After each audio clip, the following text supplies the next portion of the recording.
вопрос, почему мы решили именно делать контент для старших классов.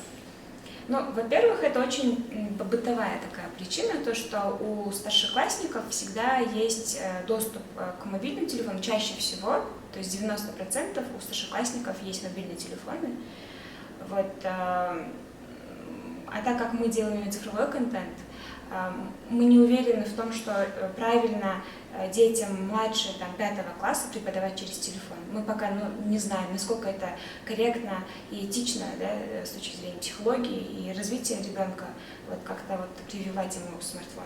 Вот поэтому, так как вообще платформа Learnbox, она закрывает, точнее, потребности, да, дыры такие, которые есть в системе образования, она именно создавалась для старших классов. Это во-первых.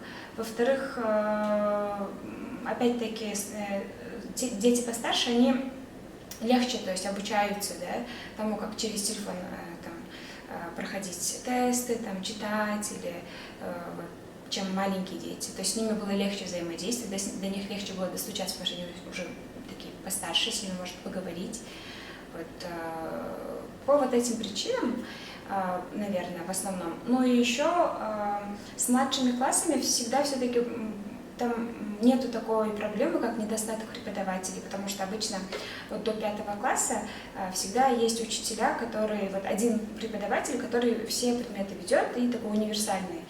Вот. А в старших классах там уже все сложнее, то есть там должен быть учитель-предметник, который вот преподает только физику, только химию, да, или только языки, например, английский язык.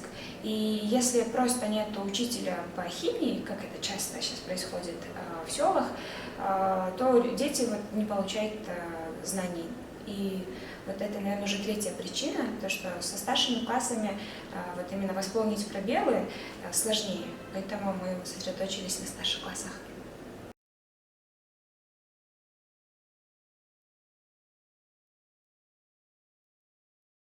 Когда мы вот иногда заходим, видим статистику вот на ИСО, то, что 60% школ – это школы с кыргызским языком, да? Вы думаете, вот 60% их, ну, как больше половины, это логично, но мы не задумываемся о том, что вот эти 60% в большей степени, большинство этих школ, они находятся в селах. Мы это поняли, когда ездили по проекту предыдущему Learnbox 1.0, по самым отдаленным школам, получается, вообще по всем сельским школам, по всей республике ездили. И мы тогда поняли, что все школы, куда мы приезжаем, они кыргызскоязычные. И в сельских школах, ну, это такой всем известный факт, там условия плохие. Нету библиотек, мало учебников, учебники плохого качества. То есть буквально вот даже в Чуйской области, когда едешь по трассе, там школы русскоязычные, они хорошие, большие, там, с компьютерными классами, с умными досками. Стоит буквально на несколько километров отъехать от основной трассы, и ты попадаешь в сельскую кыргызскую школу, которая расположена в старом, вот, начала 20 века доме, да, с низкими потолками и проводами с лампочками, да, и дети вот как-то там пытаются получить образование. Так как мы хотели работать именно с самыми уязвимыми группами, да, школьников, мы выбрали кыргызские школы. Вот как-то вот так вот.